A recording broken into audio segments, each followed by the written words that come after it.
महान इसमें महावीर स्वामी के बारे में जैन धर्म पढ़े थे ना। कितने, एक क्लास, दो क्लास, किसकी रिकॉर्डिंग नहीं हुई? दो क्लास की नहीं हुई है ना, वैदिक काल की रिकॉर्डिंग नहीं हुई है। आज भी रिकॉर्डिंग करने का मन नहीं था, तबीयत खराब लग रहा था, लेकिन चलो कर देता हूँ, इम्पोर्टेंट टॉपिक है। हम लोग क्या पढ़े थे? जैन धर्म ना, जैन धर्म। जैन धर्म के पहले तीर्थक कौन थे बताओ, जल्दी जल्दी बताओगे? ऋषभदेव, ऋषभदेव। इनका चुनाव चिन्ह क्या था? चुनाव चिन्ह करने का मतलब इनका एक चिन्ह था, क्या था? एक चिन्ह था। ऋषभदेव का चिन्ह क्या था? क्या था? हाँ नहीं, इनका वो था, ऋषभ था साढ़, वृषक, वृश्चक कैसे लिखते हैं? वृश्चक, साढ़ लिखो साफ साफ। फिर 23वें कौन थे? पार्श्वनाथ। कौन थे जी बोलो? पार्श्वनाथ। इनका चुनाव चिन्ह क्या था? सांप। 24वें कौन थे? महावीर स्वामी। इनका चुनाव चिन्ह क्या था जी? क्या था? इनका चुनाव चिन्ह था सिंह। क्या था बोलो? सिंह था। क्या था? सिंह था। हम महावीर स्वामी के पर्सनल जीवनी के बारे में जान रहे थे, है ना? जरा बताओगे फटाफट, इनका जन्म कब हुआ? 540 ईसा पूर्व में। 540 ईसा पूर्व में। कहाँ हुआ था? वैशाली के कुंडग्राम में, कुंडग्राम में, है ना? इनकी मृत्यु कब हुई जी? 468 ईसा पूर्व में। 468, 468, 468 ईसा पूर्व में। जब इनके माता का नाम क्या था? पिता का नाम, पहले पिता आएगा, सिद्धार्थ। क्या नाम था? सिद्धार्थ। माता का नाम त्रिशला। ये कौन थी त्रिशला जी? लिच्छवी गणराज्य की राजा चेटक की बहन थी। कोई दिक्कत? इनके भाई का नाम क्या था? नंदीवर्मन। बोलो, नंदीवर्मन। इनका कोई बहन था? नहीं था। इनकी बेटी थी। इनकी पहले पत्नी का नाम लिखो। पत्नी का नाम क्या था? यशोधरा, यशोदा, नॉट यशोधरा, यशोदा है ना। बेटी का नाम क्या था? प्रियदर्शनी। लखनऊ वाली नहीं रे, लखनऊ वाली कोई दूसरा है। दामाद। दामाद कौन था? जमाली। कौन था? एक लड़का ऐसी पढ़ार से बोलता है कसाई, ठीक है। कौन था? जमाली, ठीक है। और क्या बताया जी, जल्दी बोलो। हाँ, घर गिरा त्याग कितने की उम्र में? 30 साल की उम्र में। गिरा त्याग करने के बाद इन्होंने किस चीज में विश्वास किया? अच्छा पहले तो अभी क्या नाम है, उनको तपस्या करेंगे ना, 12 साल तक की कठोर तपस्या किया। उसके बाद 12 वर्ष की कठोर तपस्या किया। क्या किया जी? कठोर तपस्या। तपस्या करने के पश्चात इनको ज्ञान की प्राप्ति हुई। ज्ञान की प्राप्ति कहाँ हुआ जी? जाम्बिक,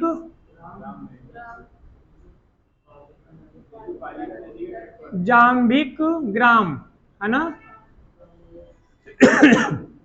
साल वृक्ष के नीचे, साल वृक्ष के नीचे, रिजु पालिका के नदी के तट पर, रिजु पालिका नदी के तट पर, है ना। ज्ञान की बात। इन्होंने प्रथम प्रवचन कहाँ दिया था? राजगीर में। कहाँ दिया था? राजगीर में। अंतिम कहाँ दिया था? पावापुरी में। कहाँ दिया था? पावापुरी में। इनकी प्रवचन का भाषा क्या था जी? क्या था? प्राकृत भाषा था। ये बहुत ही हार्ड भाषा हुआ करता था, है ना। युवाओं को समझने में बहुत ही दिक्कत होता था। ठीक है, क्या ये इनका जब भाषण देते थे, अपना ये प्रवचन देते थे, इनका सबसे प्रिय प्रवचन क्या था जी? ये जो प्रवचन देते थे तो अपने तरफ से इन्होंने 3 प्रवचन दिए थे, त्रिरत्न जिसको भी बोल सकते हैं हम लोग। क्या बोलते हैं? KFC, शॉर्ट में बोला करो। सम्यक ज्ञान, सम्यक विश्वास, सम्यक आचरण। सम्यक ज्ञान, सम्यक विश्वास, सम्यक आचरण, है ना? सम्यक ज्ञान, सम्यक विश्वास और सम्यक आचरण, है ना? सम्यक आचरण। ठीक है, ये हमने आपको बताया था। इसके अलावा इन्होंने जीव हत्या पर रोक लगाया था ना? इन्होंने किस पर रोक लगाया था? जीव हत्या पर इन्होंने रोक लगा दिया था। इसके लिए खेती करते थे? नहीं करते थे। पुनर्जन्म में विश्वास रखते थे? हाँ जी, रखते थे। पुनर्जन्म में विश्वास रखते थे। पुनर्जन्म में विश्वास रखते थे। पुनर्जन्म में विश्वास के लिए इन्होंने उत्तरदायी किसको ठहराया? आत्मा को। किसको ठहराया? आत्मा को। क्या कहा? आत्मा क्या है? लोभी है। आत्मा बहुत ही लोभी है। इस ससुरों को इतना सताओ, इतना सताओ, इतना सताओ कि तुम्हारे शरीर से निकलने के बाद किसी दूसरे के शरीर में निकल घुसे ही ना। काहे नहीं घुसे? क्योंकि ससुरा वो इतना सताया था, हम परेशान हो गए, तो हम फिर से किसी दूसरे शरीर में नहीं घुसे। जैसे हमें गर्मी लगता है, तुरंत AC ऑन कर लेते हैं, कूलर चालू कर लेते हैं, पंखा, तो आत्मा को ठंडक मिलता है। ठंड लगता है तो रजाई में घुस जाते हैं, तो आत्मा को क्या शांति मिलता है। तो आत्मा कहता है ये बहुत सुकून की जगह है, इससे निकल रहे हैं तो दूसरे में घुस जाओ। तो आत्मा भटकती रहती है। आत्मा क्या रहती है? भटकती रहती है। तो इन्होंने कहा आत्मा क्या है जी? लोभी है। आत्मा भटके नहीं, इसके लिए क्या प्राप्त करना होगा आपको? मोक्ष प्राप्त करना होगा। जैसे अभी आप लोग कोचिंग दर कोचिंग भटकते रहते हैं, काय के लिए भैया? मोक्ष की प्राप्ति के लिए। जिस दिन सरकारी नौकरी लग जाएगा उस दिन मोक्ष की प्राप्ति हो जाएगा, फिर भटकोगे नहीं, फिर तो सर मौज करेंगे, गाड़ी लेंगे न रे? नहीं लेंगे, वो लेगा ना, वो अपना गाड़ी लेगा नहीं, वो अपने पैसा से लेगा और बड़का बड़का बुफर लगाएगा। अब लग रहा है कौन गाड़ी है? फॉर्च्यूनर में लगा रखा है। अच्छा, तभी बाबूजी कह रहे थे कि चलो छोड़ो, बाद में, पहले चलो संभालने के लिए बेटा पहले संभालो। इधर आओ। तो मोक्ष की प्राप्ति करने के लिए क्या इन्होंने जैन धर्म में मोक्ष का शब्द लिखा है? नहीं। मोक्ष को क्या कहा गया है? कैवल्य। क्या कहा गया है? कैवल्य। कैवल्य प्राप्ति के लिए इन्होंने विधि बताया था, उसका नाम क्या था? संलेखना विधि। बोलो, संलेखना विधि। संलेखना विधि क्या होता है जी? ये वह विधि होता है जिसमें क्या नाम है, हाँ, आप मोक्ष प्राप्ति के लिए कोई जो ऋषि मुनि होते हैं और खाना पीना त्याग देते हैं, आप प्रवचन देते रहेंगे, देते देते 10-12 दिन में सूख के काटा हो जाएंगे और निपट जाएंगे। इसे क्या बोलते हैं? संलेखना विधि। ये विधि बहुत ही कठोर होता है, आज भी जैन मुनि इसको करते हैं। यहाँ तक हमने कल डिस्कस कर लिया था। ठीक है, अब इसके आगे हम लोग देखते हैं। मीठा, हाँ, अकाल पड़ा था, उसके बाद अभी आगे वही आ गया है। बेटा दें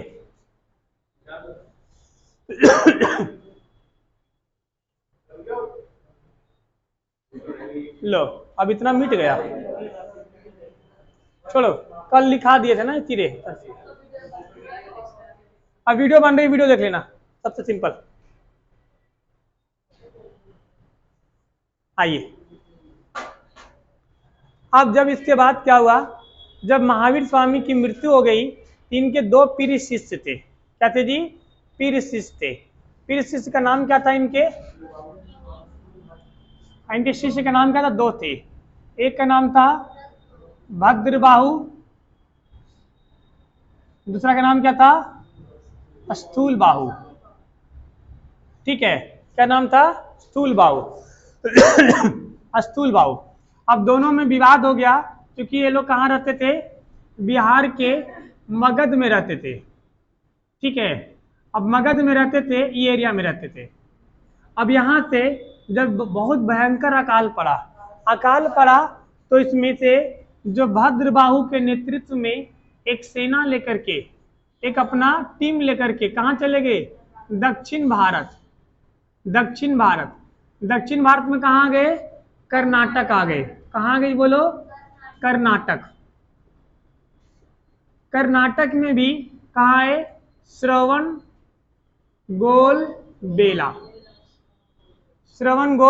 बेला। यहीं पे इनके साथ एक राजा भी आया था, चंद्रगुप्त मौर्य, जो बाद में बेचारा मर गया यहीं पे। चंद्रगुप्त मौर्य एक बहुत ही साहसी राजा था। जब उसके बारे में पढ़ाएंगे तो आप कहोगे अच्छा, चंद्रगुप्त मौर्य का शासन, मौर्य वंश का शासन भारत के पूर्वी से लेकर के गुजरात के पश्चिमी जूनागढ़ तक था। जूनागढ़ में एक उसने तालाब खुदवाया था, बाद में पढ़ाएंगे, उसका नाम था सुदर्शन झील। आइए अभी आगे आएगा, क्या चिंता मत करो। चंद्रगुप्त मौर्य, अब यहाँ से क्या हुआ, चला गया, बहुत भयंकर 12 साल तक अकाल पड़ा। 12 साल बाद जब पता चला कि अकाल खत्म हो गया, ये लोग वापस आए तो दोनों में हो गया विवाद, दोनों में मतभेद हो गया और यहाँ से ये 2 भागों में बट गए। जैन धर्म कितने भागों में बट गया, 2 भागों में। जो एक था भद्रबाहु के नेतृत्व में और दूसरा था स्थूल बाहु के नेतृत्व में। भद्रबाहु के नेतृत्व में जो था, इसका नाम था दिगंबर। क्या नाम था, ये कपड़ा नहीं पहनते थे, ये नग्न रहते थे। कैसा रहते थे जी, नग्न। स्थूल बाहु में क्या था जी, क्या था, श्वेतांबर में श्वेत वस्त्र पहनते थे। क्या कहते थे, श्वेत वस्त्र नहीं पहनते थे। अरे भाई सफेद लिखो ना, लो उजला लिखो, उजला कपड़ा पहनते थे। लड़ाई करने लगता तुम लोग एकदम। आ जाओ। अब जरा, क्या ये लोग भगवान मानते थे, नहीं। जब भगवान नहीं मानते तो मूर्ति पूजा करते थे, नहीं। मूर्ति पूजा का भी इन्होंने विरोध किया। अब जरा देखते हैं इन दोनों में अंतर क्या था। ये जो थे दिगंबर श्वेतांबर, सबसे पहले ये कपड़ा नहीं पहनते थे। ये कपड़ा कैसा, सफेद पहनते थे, ठीक है। इनका कहना था, इनका दिगंबर का, श्वेतांबर का कहना था कि अगर आदमी जब मोक्ष प्राप्त कर लेता है तो फिर भी भोजन की जरूरत पड़ती है। यानी जब मोक्ष प्राप्त अब कर लोगे तब भोजन की जरूरत पड़ेगा कि नहीं पड़ेगा। मोक्ष का मतलब था ज्ञान की प्राप्ति करना। जैसे भगवान बुद्ध को ज्ञान की प्राप्ति हुई थी तो क्या बाद में खाना नहीं खाते थे। तो उसी तरीके से इनका कहना था, श्वेतांबर वालों का, कि जब मोक्ष की प्राप्ति हो जाता है तब भी खाना की जरूरत पड़ता है। इनका कहना था कि जब एक बार मोक्ष की प्राप्ति हो जाएगी तब इनको भोजन करने की जरूरत नहीं होगा। इनका कनेक्शन कहाँ हो जाएगा, ऊपर हो जाएगा और सीधा एटीपी का ऑटोमेटिक निर्माण होते रहेगा, माइटोकॉन्ड्रिया काम करते रहेगा, ठीक है। इनका कहना था, देखो अब यहीं पे हम बताते हैं वो बात जो रोज क्लास में बोलते हैं, ध्यान सुनना, लड़कियों के लिए बात है वो।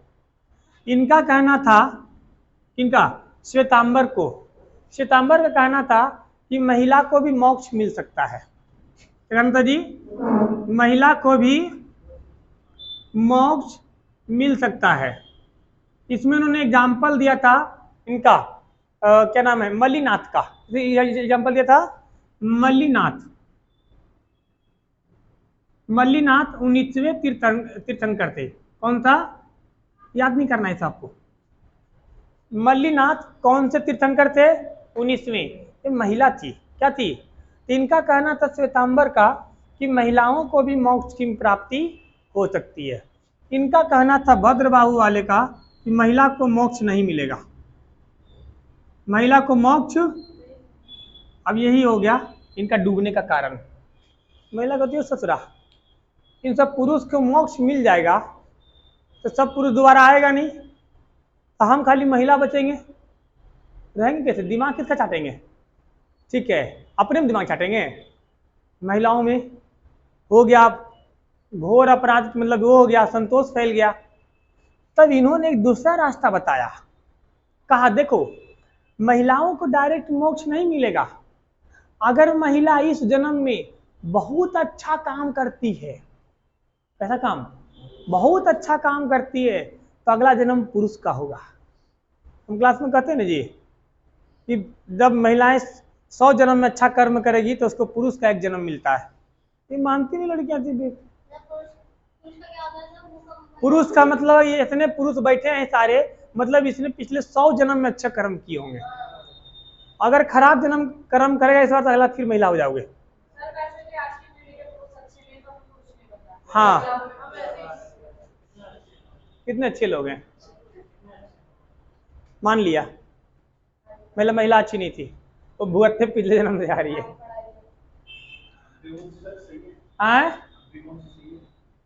अभी अभी कौन सही है? अभी दोनों में से कोई नहीं सही है। अच्छा कर्म करो तो मिलेगा, नहीं करो तो नहीं मिलेगा।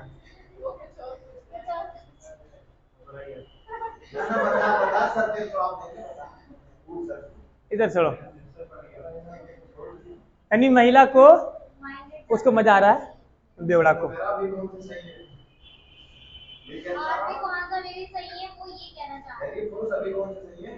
अच्छा,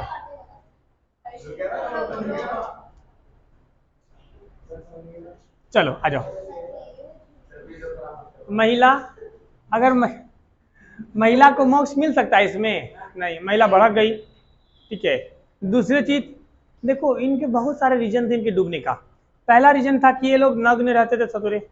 ठीक है, दूसरा था ये लोग क्या नाम है, महिलाओं की एंट्री नहीं थी इसमें।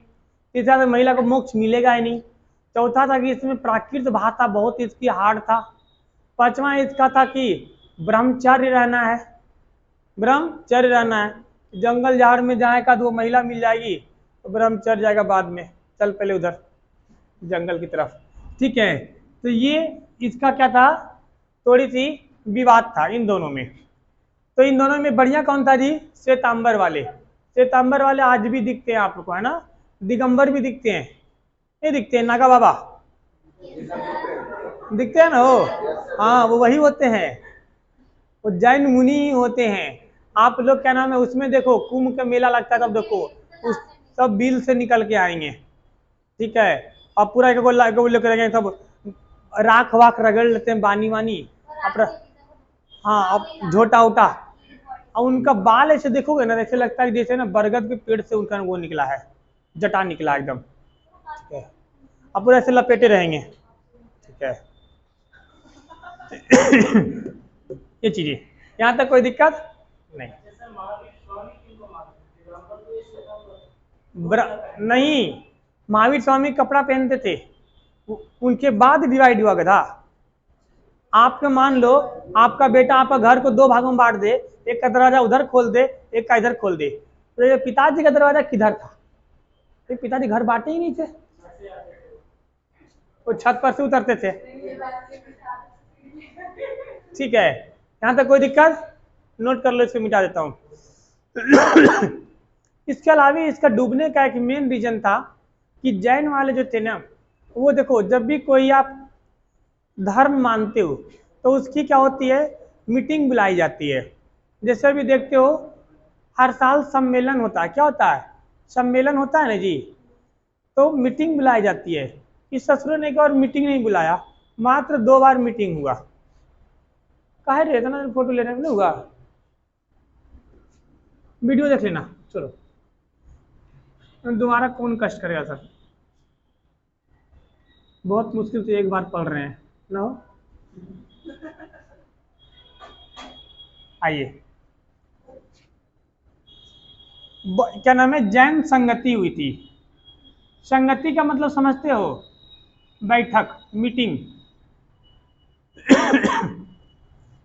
जैन का मीटिंग हुआ, इनका मीटिंग इतना स्लो हुआ, इतना दूर दूर जाके हुआ। दूर दूर का मतलब टाइम पीरियड गैप इतना हो गया कि लोग भूल गए कि जैन भी कोई धर्म होता है। ठीक है, अभी देखते होंगे जो विलुप्त हो रहे हैं, जैसे आपका जैन वैन का देखो हड़ताल मीटिंग होती है नॉर्मली, वो लोग सम्मेलन बुलाते हैं। जनरली आप देखते होंगे शादी विवाह के लिए सम्मेलन बुलाया जाता है। छोटे समाज के जो लोग होते हैं उनका सम्मेलन होता है, लड़के लड़कियां के परिचय देते हैं और वहाँ पे क्या बन जाते हैं, फिर रिश्ते बन जाते हैं, कई जोड़ियाँ बन जाते हैं। बहुत से वैसे हैं। मैं भोपाल में रहता था तो वहाँ पे देखता था ईद समाज, कनकठिया समाज, तिपटिया समाज, दुपटिया समाज, ठीक है, इस समाज की बैठक हुई, मीटिंग हुई, 18 जोड़े बने, 15 जोड़े बने। ठीक है, ऐसे होते रहता है। सिखों का भी मीटिंग होता है, अभी इन लोग का होता है, तुम लोग का जो मीटिंग गुरुद्वारे में होता है। जैन मीटिंग, महावीर स्वामी की मृत्यु के बाद सिर्फ जैन की 2 बार मीटिंग हुई है। एक मीटिंग हुई है 300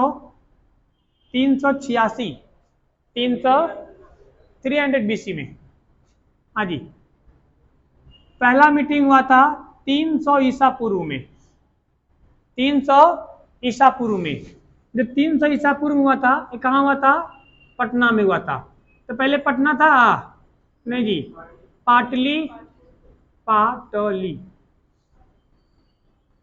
पाटलिपुत्रा। पाटलिपुत्रा का नाम बदल के पटना किसने किया था, कौन बताएगा? शेरशाह सूरी। किसने किया था? शेरशाह सूरी। पाटलिपुत्रा में इसका अध्यक्षता किसने किया था जी? अध्यक्षता किसने किया था? गधा अध्यक्षता नहीं लिखा आराम से। अध्यक्षता इसमें क्या था? भद्रबाहु ने। किसने किया था जी? भद्रबाहु ने। ठीक है, पहली मीटिंग कहाँ हुई थी बोलो? पाटलिपुत्रा में। इसकी अध्यक्षता भद्रबाहु ने, स्थूल बाहु। किसने किया था? स्थूल बाहु ने। स्थूल बाहु ने इसकी अध्यक्षता किया था। और इसी समय एक भद्रबाहु ने किताब लिखा था जिसका नाम था 14 अंग। ये क्या लिखा था? 14 अंग। ठीक है, एक बुक लिखा था 12 अंग। कौन सा अंग लिखा था? 12 अंग। किसने? भद्रबाहु ने। किसने लिखा था? भद्रबाहु ने। देखो, पहली जैन संगति 300 BC में कहाँ हुआ? पटना में। अध्यक्षता किसने किया? स्थूल बाहु ने। और भद्रबाहु ने किताब लिखा, क्या कौन सा लिखा? 12 अंग। क्या लिखा? 12 अंग। अब देखो, ये भी कहाँ हुआ था? पटना में। अब ससुरे एक वो करके सो गए। अब सो गए, फिर दूसरा इन लोगों ने जल्दी किया नहीं। दूसरा जो इनका हुआ है वो आप देखो, ये पटना में हुआ पहला। दूसरा ये पूरा इधर 900 साल बाद, यानी 600 ईस्वी में। कब हो गया? 600 ईस्वी में। कहाँ हुआ? गुजरात के वल्लभी में। कहाँ हुआ जी? गुजरात के वल्लभी। याद कैसे रखना है? वल्लभ भाई पटेल कहाँ के थे? गुजरात के, है ना? तो गुजरात के वल्लभी में हुआ था। इस समय अध्यक्षता कौन करेगा? भद्रबाहु के स्थूल बाहु? कौन करेगा? इसीलिए हम सवाल लड़कियों से पूछे थे। अब बताइए लड़कियां, मतलब 900 साल जिंदा रहेगा रे? 900 साल जिंदा रहेगा? हमने एग्जाम्पल दे दिया भद्रबाहु के स्थूल बाहु। ए लड़का, ठीक है, इनका अध्यक्षता क्या था? देवाधिश्रवण। किसने किया था जी?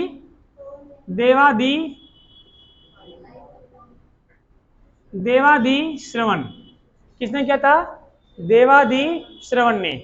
इस समय सारे ऋषि मुनि ने, जितने सारे जैन मुनि थे, कौन जी? जैन मुनि। इन सारे जैन मुनि ने मिलकर एक दूसरा किताब लिखा। इस समय कौन किताब था? 12 अंग। इनका था 12 उपांग। 12 उपांग। अंग उपांग पढ़े थे ना? 12 अंग, इसमें 12 उपांग। इसको किसने लिखा था? भद्रबाहु। इसको किसने लिखा? सब मुनियों ने मिल करके, सब मुनियों ने मिल करके लिखा। ठीक है, और इस तरह से जैन की क्या हो गई, धीरे धीरे विलुप्त हो गया। जैन से ज़्यादा प्रसिद्ध बौद्ध हुआ। ठीक है, जैन उतना प्रसिद्ध नहीं हो पाया। ठीक है, यहाँ तक कोई दिक्कत नोट? हाँ जी, देवाधीश श्रवण ने। अब फटाफट बौद्ध देखते हैं।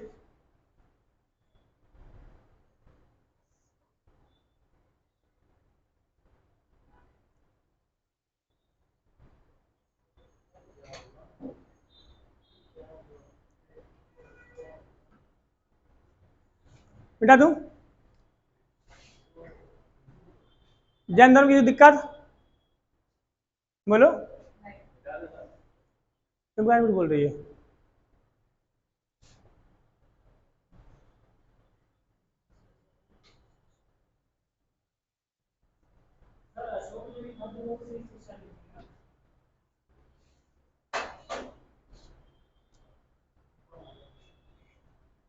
आ जाओ। अशोक बौद्ध धर्म अपनाया था गधा, जैन धर्म नहीं अपनाया था। इधर आप उपगुप्त से लिया था। किसे लिया था? कॉमन सेंस होना चाहिए। देख लिया, तुम्हारा तीर तुम्ही को लग गया। आइए अब क्या देखते हैं हम लोग, बौद्ध धर्म। बौद्ध धर्म में ज्यादा कोई प्रवर्तक नहीं हुए, सिर्फ एक ही हुए। कौन? महात्मा बुद्ध। महात्मा बुद्ध। आइए इनकी जीवनी देखते देखते चलते हैं। जन्म कब हुआ था? 563 ईसा पूर्व में। 563 ईसा पूर्व में। ठीक है, 563 बीसी में। कहाँ हुआ था जी? नेपाल के एक जगह है लुम्बिनी, कपिल वस्तु के निकट आता है। कहाँ जी? कपिल वस्तु। कपिल वस्तु के निकट क्या आता है? लुम्बिनी, नेपाल में पड़ता है ना। ये क्या, कहाँ हुआ था इनका जन्म हुआ था? नेपाल। बचपन का नाम सिद्धार्थ। पिता का नाम सुदोधन। माता का नाम माया देवी। माया देवी या महामाया? महामाया लिख दो, लो महामाया। कहीं कि मैं माया देवी मिल जाए कोई दिक्कत वाली बात नहीं है।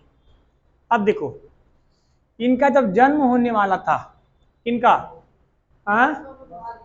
बुद्ध की जब जन्म होने वाला था, तो जन्म से पहले राजा लोग जो होता है ना, जब उनकी क्या नाम है, जब वो प्रेग्नेंट होते हैं, तो जब जन्म के डिलीवरी का नज़दीक समय आता है, तो सारे ऋषि मुनियों को बुलाया जाता है।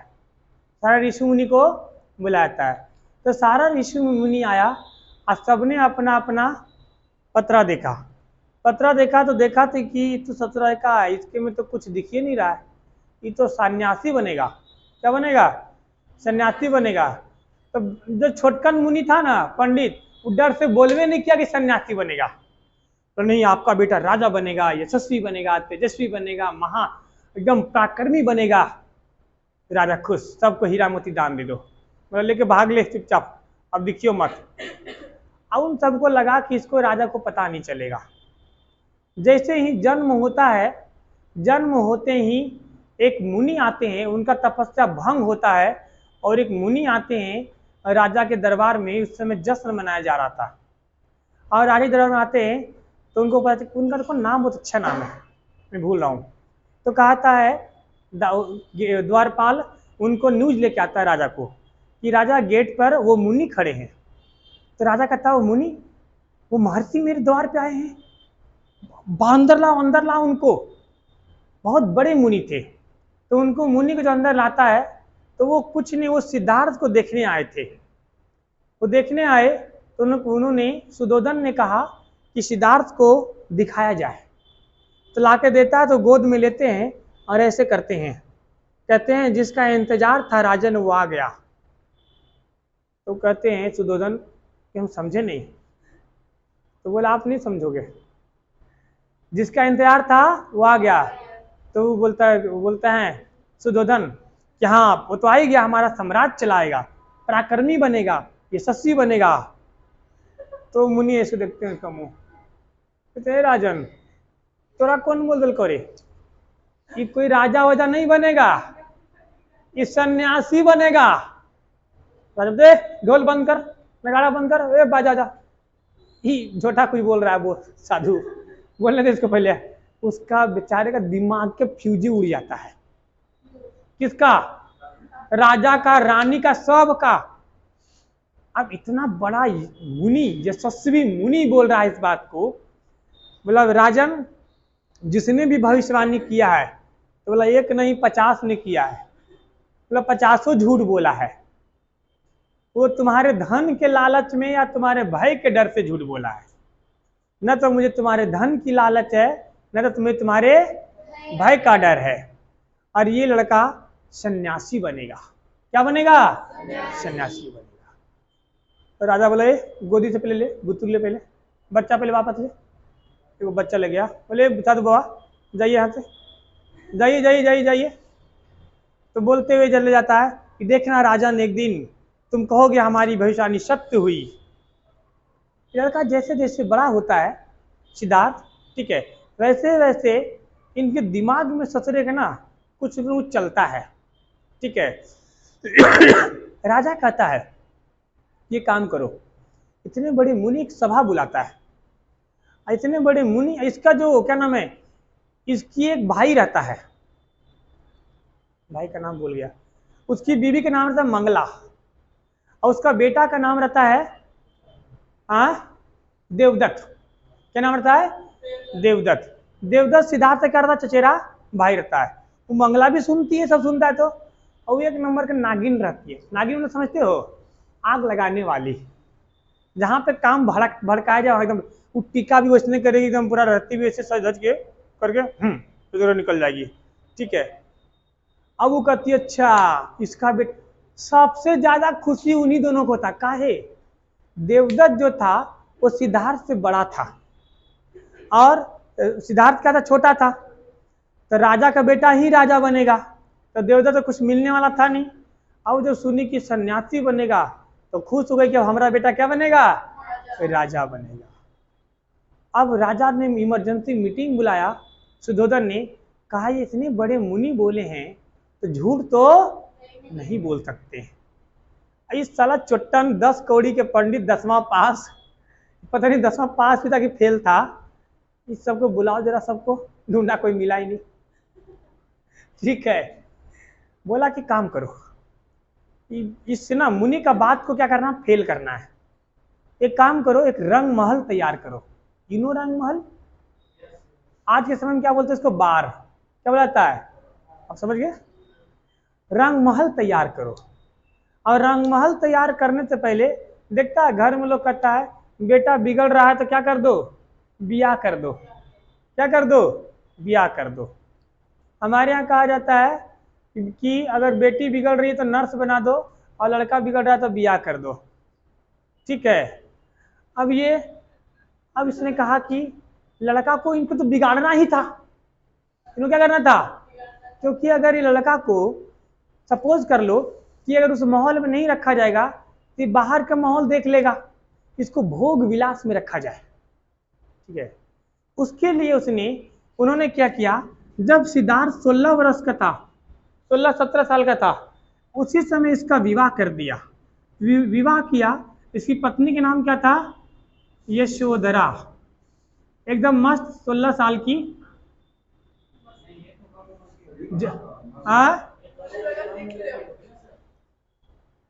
16 साल की लड़की थी। अब वो भी 18-19 का होगा, उसका उम्र नहीं पता। अब बियाह करवा दिया यशोधरा से। ऐसा समझ दे, देख तुम्हारा जिस लड़का से बियाह हो रहा है ना, ये सन्यासी बनेगा।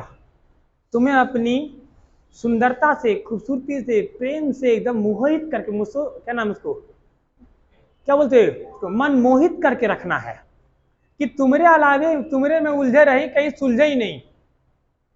और राजा ने कहा पूरे गांव में एक ढिंढोरा पिटवा दिया कि कहा कि जितने भी हमारे गांव में दुखी लोग हैं, कैसे लोग हैं, दुखी लोग हैं, सबके लिए एक अलग नगरी बनवाया जाए। जितने भी गरीब गुरबा, भीख मांगने वाला, बीमार, कोर फुटल सब जो था, सबको एक अलग नगरी में ढकेल दिया। न तो वहां से बाहर आ सकता है, और लोग बाहर से जाएंगे तो सिर्फ राशन देने जाएंगे। ठीक है। अब सिद्धार्थ का जो क्या नाम है, जो घोड़ा था, इस घोड़ा का नाम था कंचक। क्या नाम था? कंचक, कंतक, कंतक। और इसका सारथी का नाम था चन्ना। क्या नाम था जी? चन्ना। चन्ना एक सारथी था इसका, हमेशा उसके साथ रहता था, बचपन में साथ खेलता था। ठीक है। कंचक, कंचक, कंचक, कंचक था जी। पूरा नाम क्या था? कंचक। ठीक है। और सारथी कौन था? चन्ना। अभी जैसे जैसे लड़का बड़ा होने लगा, तब बोला कि हमें महल से बाहर घूमना है। महल से, अब सोच रहा महल से बाहर घूमना है, सबका होश उड़ गया कि महल में था तब तो ठीक था, अभी बोल रहा महल के बाहर जाना है। क्योंकि जब तक ये महल में था इसको सारी सुविधा महल के अंदर ही अवेलेबल कराया गया। सारी सुविधा बोले तो अगर खेलना चाह रहा है तो महल के अंदर, शिक्षा प्राप्त करना है तो महल के अंदर, घुड़सवारी करना है तो महल के अंदर, कुश्ती करना है महल के अंदर।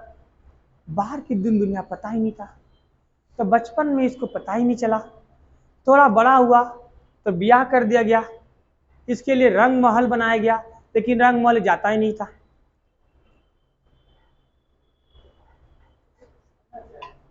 रंग महल का फायदा कौन उठाता था? देवदत्त।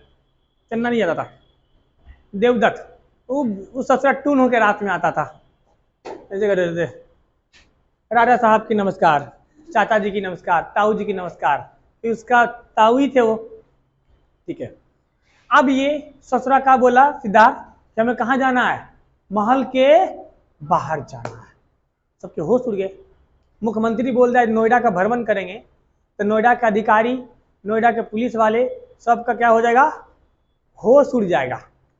देखते हैं जब मुख्यमंत्री का कहीं जाना होता है तो सारे रास्ते ब्लॉक कर दिए जाते हैं, और चुनाना छिड़कवा दिया जाता है, साफ सफाई एकदम रहता है कि मुख्यमंत्री देखता है, कहता हाँ देखो हमारे यहाँ सफाई कितना जबरदस्त है, मस्त बढ़िया से एकदम। उसी तरीके से जब सिद्धार्थ बोला कि हम क्या निकलेंगे? राजमहल के बाहर, तो बात पहुंची कहां तक? राजा तक। राजा का एक काम करो, इसके लिए अलग से रास्ता बनाया जाए। उस रास्ते में गलती से कोई आ गया तो उसका सजा उसको ही भुगतनी पड़ेगी, और गलती का सजा खत्म कर दिया जाएगा। अब एकदम द्वारपाल सजा के उसको पता ही चले। लड़का 18-19 साल का है, ठीक है, और 19 साल का लड़का 19-20 साल का। अब वो जब घूमने लगा, बाहर गया तो घूमने घूमने देखा, क्या देखा कि चल रहा था, उसको सही मिला, ये रास्ते में देखा एक बूढ़ा आदमी से कमर भाग चल रहा है। अब ससुरा देखा तो मेरा दिमाग ठनक गया। कंचक इसे चन्ना से पूछा ये का है रे? तो बोला बूढ़ा आदमी है। झूठ नहीं बोलता था, ये बूढ़ा आदमी है। ये क्या होता है? मतलब जब आदमी बूढ़ा हो जाता है, जवान, आपकी उम्र जब धीरे धीरे बढ़ते जाएगा तब बुढ़ापे में पहुंच जाओगे। अच्छा, तो सब लोग बुढ़ापे में पहुंचेंगे? तो हाँ। पिताजी भी पहुंचेंगे? हाँ। माता पहुंचेगी? हाँ। हमारी वाली भी जाएगी बुढ़ापे में? हाँ। ठीक है। बोला हाँ। अच्छा। अभी देख के ससुरा के दिमाग ठनक गया, मतलब हम भी बूढ़ा होंगे। एकदम मरियल था, ठीक है। अब ऐसे तो चल रहा था कुहर कुहर करके। अब कहा हम भी ऐसे चलेंगे, इसका मतलब? बोला अच्छा ठीक है। तो उसका ध्यान भटका करके वो बोले इशारा किया सैनिक को, बुढ़वा आ गया रास्ते में, इसको हटाओ। तो बूढ़ा आ तो गया। अब क्या? अब जब आ गया, अब राजा का बेटा कौन होता है जी? क्या बोलते उसको? राजकुमार। राजकुमार के सामने किसी को हटा नहीं सकते, मार नहीं सकते। तो राजकुमार भी तरह क्या होता है? राजा होता है। तो जब बुढ़वा का पकड़ने वाले रुक रुक रुक पहले से बात कर दे, तो बोला बहुत कष्ट है बेटा, बहुत कष्ट है बुढ़ौती में। ससुरा का दिमाग ही फट गया। तो किसी तरह चन्ना इसको बहला फुसला के इधर लेके गया। ठीक है, इसकी जो सौतेली माँ थी, जब इसकी महामाया 7वें दिन, जन्म के 7वें दिन मर गई, इसका पालन पोषण किसने किया? अच्छा, बीच में छोड़ दिया ना। सौतेली माँ किसने किया? सौतेली माँ, जिसका नाम क्या था? प्रजापति गौतमी। प्रजापति गौतमी। बाद में सुधोधन ने इसे बिया कर लिया। अमूमन ऐसा आज भी होता है, बीवी से तो साली से बिया कर देते हैं ताकि उसका बेटा का देख रेख वो अच्छे से करेगी दूसरे मुकाबले में। अब इस ससुरा का हुआ, कहानी को वहीं से चलो। बुढ़वा को देख लिया, अब उसको भटका के लेके जाने लगा। आगे गया तो आगे जाके देखा एगो लाश उठ रहा है। क्या उठ रहा है? लाश। बोला, ये चन्ना, ये काहे सुतल है रे? बोला, सुतल नहीं है, अब उठेगा ही नहीं है। बोले, क्या होता है? बोला, जब बूढ़ा होता है तो उसका फिर ये होता है। बोला, मतलब हम भी मरेंगे? बोला, हाँ। अरे उसका सवाल ना बचपना वाला होता था, हमारे पिताजी भी मरेंगे। हाँ, मतलब तुम भी मरोगे, पिताजी मरेंगे, तुम्हारी वाली भी मरी है, तुम्हारी मम्मी निपट गई। ठीक है, लो ससुरा से करनी तो बड़ा तकलीफ है, बड़ा तकलीफ है। तो रोने लगा वहीं पे। बोले, रो रो मत। उसको बोला, जल्दी जलाओ इसको, रख ले है। ठीक है, बोला, रुको हम देखेंगे कैसे जलता है। उसका एक पंडित आया, बोले, ये क्या हो रहा है? बोला, पूजा हो रहा है, इसका ना आत्मा की शांति मिलेगा। तो आत्मा क्या होता है? बोला, जब मर जाता आदमी तो आत्मा चली जाती है, फिर दूसरे शरीर में घुसता है। हमारे में भी घुसा होगा, तुम्हारे में भी है, फिर किसी और में भी जाएगा। बोला, हाँ बेवड़ा, सब में जाएगा। ठीक, चलो, चल जा रहा। आगे गया, देखा एगो साधु बैठल ऐसे, ऋषि मुनि तपस्या कर रहा है। बोला, चन्ना ये कौन है? चतुराई फिर दिमाग चाटेगा।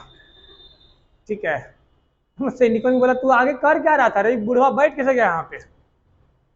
तो बोला, ये तपस्या कर रहा है।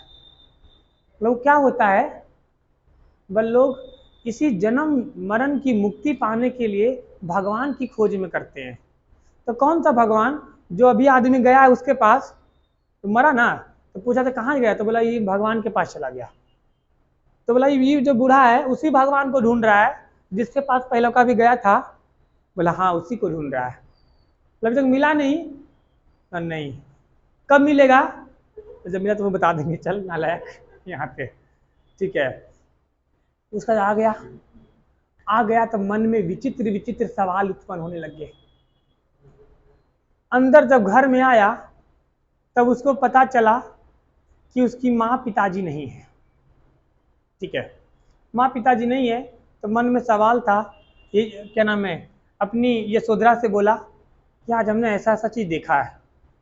बोली, ले फूट गए हमारे कर्म, जिस काम के लिए हमें रखा था ये सब सत्यानाश हो गया, अब तो इसको कोई नहीं बचा सकता है। माँ पिताजी आए तो बोला, बोले, कुछ नहीं बेटा, वो देखो थोड़ा मोड़ा ना ऐसे दुख दर्द होता है, ठीक हो जाते हैं लोग।